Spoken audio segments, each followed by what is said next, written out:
বাংলাদেশে সরকারি চাকরিতে কোটা পদ্ধতি নিয়ে বরাবরই বিতর্ক ছিল। আর এ নিয়ে সপ্তাহব্যাপী রক্তক্ষয়ী আন্দোলনের পর সরকার কোটা বণ্টনে আমূল পরিবর্তন এনেছে। সংশোধন করে এখন 93% মেধা, মুক্তিযোদ্ধা, যুদ্ধাহত মুক্তিযোদ্ধা ও বীরাঙ্গনা নারীর সন্তানদের জন্য 5%, ক্ষুদ্র নিগোষ্ঠীর জন্য 1% এবং প্রতিবন্ধী ও তৃতীয় লিঙ্গের জন্য 1% কোটা বণ্টন করে নতুন প্রজ্ঞাপন জারি করা হয়েছে। কিন্তু কিভাবে এলো এই কোটা পদ্ধতি, কারা এবং কিভাবে পাচ্ছিলেন এ সুবিধা, কেনই বা এত বিতর্ক? বাংলাদেশ পাবলিক সার্ভিস কমিশনের তথ্য অনুযায়ী 2020 সাল থেকে 35 থেকে 39তম 5টি বিসিএস এর মাধ্যমে সারা দেশে সরকারি চাকরিতে মাত্র 14,813 জন নিয়োগ দেওয়া হয়েছে, যেখানে সরাসরি মেধার ভিত্তিতে নিয়োগ পেয়েছেন 9,818 জন। বাকিরা বিভিন্ন কোটায় নিয়োগ পেয়েছেন। 1972 সালে বাংলাদেশে প্রথম কোটা বণ্টন শুরু হয়। প্রথম শ্রেণীর সরকারি চাকরিতে নিয়োগের ক্ষেত্রে 20% মেধা এবং বাকি 80% জেলা কোটা রাখা হয়। এই 80% জেলা কোটার মধ্য থেকেই 30% কোটা মুক্তিযোদ্ধা এবং 10% কোটা যুদ্ধে ক্ষতিগ্রস্ত নারীদের জন্য বরাদ্দের সিদ্ধান্ত নেওয়া হয়। এর 4 বছর পর অর্থাৎ 1976 সালে প্রথমবারের মতো কোটা বণ্টনে পরিবর্তন আনা হয়। এ সময় মেধার ভিত্তিতে নিয়োগের পরিমাণ বাড়ানো হয় এবং শুধু নারীদের জন্য আলাদা করে কোটার ব্যবস্থা করা হয়। অর্থাৎ মোট কোটার 40% মেধা, 30% মুক্তিযোদ্ধা, 10% নারী, 10% যুদ্ধে ক্ষতিগ্রস্ত নারী এবং বাকি 10% কেবলই জেলার ভিত্তিতে নির্ধারণ করা হয়।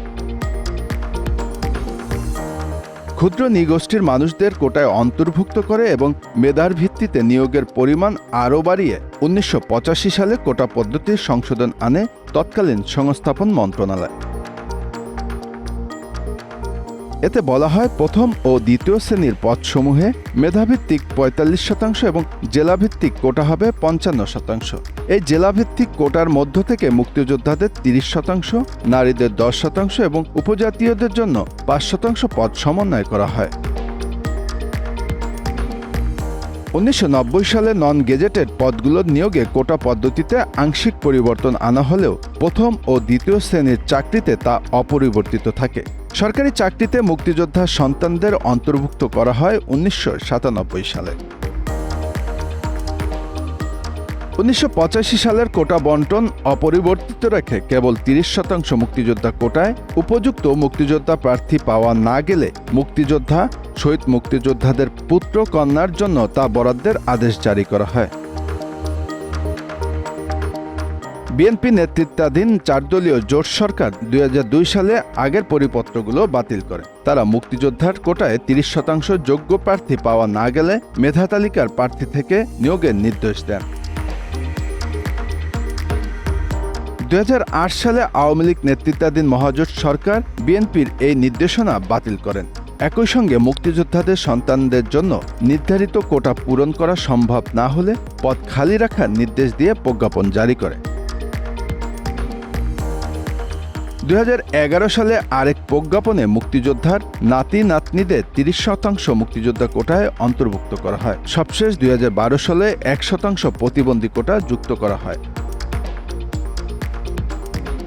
2018 সালে কোটা বাতিলের পরিপত্র জারি হওয়ার আগ পর্যন্ত সরকারি চাকরিতে মুক্তিযোদ্ধা 30%, জেলায় 10%, নারী 10%, ক্ষুদ্র নিগোষ্ঠী 5% এবং প্রতিবন্ধীদের জন্য 1%। এই 5 ক্যাটাগরিতে মোট 56% কোটা ছিল।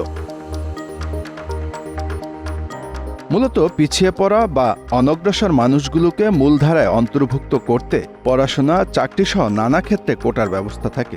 বিশ্বের বিভিন্ন দেশেই কোটা পদ্ধতি চালু আছে। ব্রিটিশ শাসনামলে সরকারি চাকরিতে নিয়োগের ক্ষেত্রে ভারতীয়দের জন্য কোটা ব্যবস্থা চালু ছিল। পরবর্তীতে পিছিয়ে পড়া মুসলিম জনগোষ্ঠীর জন্য কোটা বরাদ্দ করা হয়। দেশভাগের পর পাকিস্তান আমলেও প্রদেশভিত্তিক কোটা বরাদ্দ ছিল। Bangla affairs, news desk.